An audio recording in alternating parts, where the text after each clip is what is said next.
These lessons are sold only on our website, EFFORTLESSEnglishClub.com. If you bought these lessons somewhere else, you have an illegal copy. Please notify us, and we will take immediate legal action against the seller. Thank you. Hi, this is AJ Hoge, director of the Effortless English Club. Welcome to our new set of lessons. These are called the Power English lessons. The reason they're called Power English is because in these lessons, we're going to do two things. Number one, you're going to learn English, of course. As always, we have the mini stories, which are our favorite lessons for most of our members. But the content, the focus, the topics in these lessons are going to be focused on the psychology of learning and the psychology of success.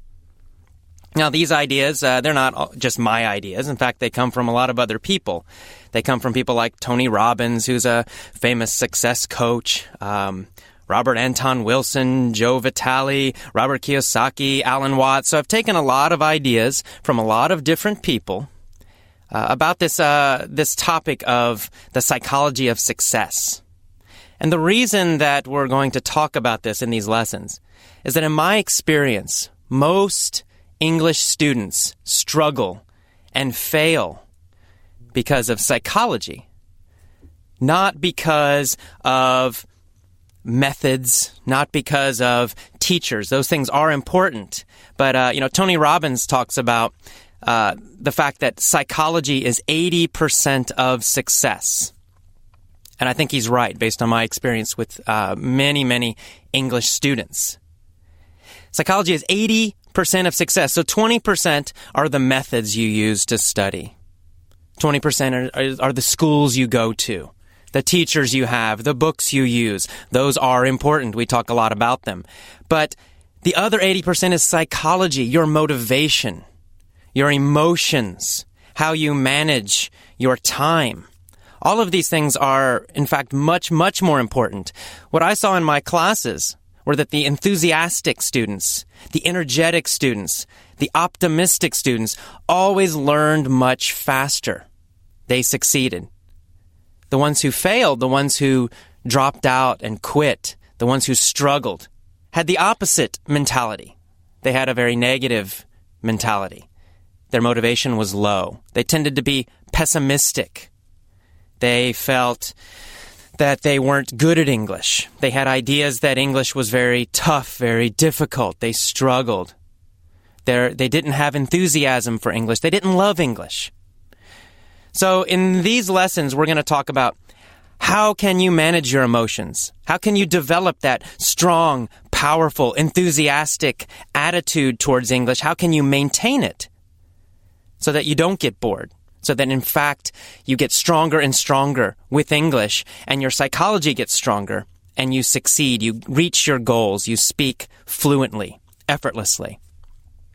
So among teachers, English teachers, language teachers, this topic is called non-linguistic factors. Non-linguistic factors. So what non-linguistic factors means is things that are not related to language learning directly. When we talk about language learning research, when we talk about the best methods to use when you learn English, those are linguistic factors, right? They're related to the language. Non-linguistic factors means not related to the language. This has nothing to do with English. It's more about psychology. Motivation, for example, is a non-linguistic factor. So that all it really means is just emotional factors. And there are actually many research studies about this topic.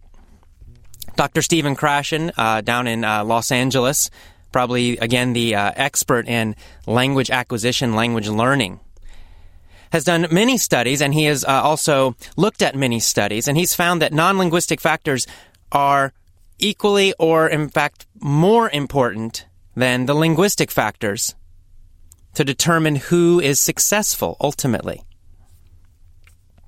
What that means is that things like your emotions, things like your peer group, the community that you belong to, your feelings about English are as important or more important than the methods you're using to learn English. So how are we going to do this? How are we going to learn? Well, one of the things we have to do is create a daily English ritual. You need to engage your physiology. That means you need to engage and use your body.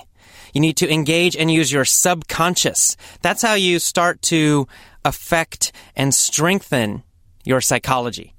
So we have to strengthen our psychology. What does that mean? Really, it means affecting your body and your mind at the same time so that you actually feel better. Your emotions are happier while you're learning English. And I know this is the opposite of what you learned in school. You probably didn't feel very happy when you were sitting in your English classes. But when you're learning with Effortless English, it's very important for you to feel happy, for your body to feel good, for your mind to feel good, for you to emotionally enjoy the process of learning English. Of course, it's just more fun. You're going to like it a lot better. But the other benefit is that you actually will learn faster. You'll improve your grammar faster. You'll improve your pronunciation faster. You'll remember vocabulary words better, longer, and faster when you feel good. So there's a very practical reason for doing this too. So we're going to talk a lot in detail in these lessons about how to do this. But just right now, during this introduction, let's talk a little bit about a daily plan, something you could do immediately, right now, today, to start improving your success with English by changing your psychology. So here's a little ritual, a little plan you can follow every day to start improving, to start feeling better, and then therefore improve your motivation and to learn English faster and faster and faster, better and better and better. And it's very simple. So the first thing you're going to do is when you get up in the morning, the first part of this plan, this daily plan, you want to get into a peak emotional state. Peak means top. For example, the top of a mountain. When we talk about a top of a mountain, the very top we call the peak. So we're saying a peak emotional state means a top emotional state or top emotional feeling. It means you want to feel great, not just good. You want to feel really great. It's the first thing you need to do before you listen to any English lessons, before you study. You want to first be sure that you feel great. How can you do it? Well, it's really easy. I recommend, for example, using music. And I actually do this myself in the morning. Most mornings, I will put on some great, exciting music that I love, jump around, act like a crazy person, and get myself feeling energetic and happy. Do that first before you listen. So move your body, smile. We're going to talk about this more in detail in later lessons. But just for now, every morning when you get up, first put on some music, some energetic, happy music that you like. Smile, move around. Do that for maybe 5 minutes, maybe 10 minutes. Then when you're feeling really great, your body's moving, you feel like you have energy, you're happy, then start your English lessons. The first thing you want to listen to is the main article, the main audio. That's how you're going to use these lessons. So the first thing is listen to the main talk. And you can read this as well the first time. If you cannot understand easily, you can read the transcript and listen at the same time.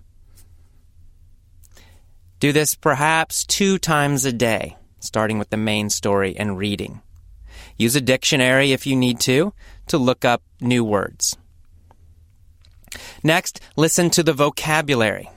So in the vocabulary, again, I will discuss the meanings of some of the difficult words that I used. And again, you can read the transcript of that vocabulary lesson. There's always a transcript you can read. If you can't understand my speaking, if I'm too fast, then read at the same time. It's okay. Next, you'll listen to the mini-story. And the mini-story is the most important lesson. The mini-story is designed for deep learning. In the mini-story, I'm going to ask a lot of very easy questions while I tell a story. In fact, I really ask the story. I don't tell the story. Why am I doing this? Students ask me, well, why are the questions so easy? Well, the questions are supposed to be easy because I want you to answer fast and automatically. I want you to train your brain, teach your brain to answer very quickly. I don't want you to translate from your language to English or from English to your language. It's a bad habit. It'll make you speak very slowly. I want you to just answer quickly, automatically, very fast. So that's why I ask so many questions, like questions again. Very easy. Your job, answer the questions quickly. You can answer with only 1 or 2 words. It's okay. Short answers are fine. You don't need to answer with a big, long sentence. In fact, short is better. So that's the order that you're going to follow. You're going to listen to the main article first, 1 or 2 times. You can read as well if you need to. Then you're going to listen to the vocabulary 1 or 2 times each day. And then finally, you're going to listen to the mini story 1 or 2 times or more. You can also read the transcript for the mini story in the beginning. Now, another important point when you're listening to these lessons, do not study them. Don't struggle to memorize. Just relax and listen. If necessary, you can read as well, as I said, if you need to. But relax. You're not trying to memorize anything. Just let it come in. Let the English come into your ears and into your eyes. Don't think about it. Don't analyze it. Do not think about grammar. The mini stories will help you learn grammar subconsciously. So don't interrupt that process by trying to analyze it. Don't think about grammar rules. You want to learn like a native speaker, and that means you're going to learn the patterns of English in these mini stories. You might not be able to explain them, just like native speakers usually cannot explain grammar rules.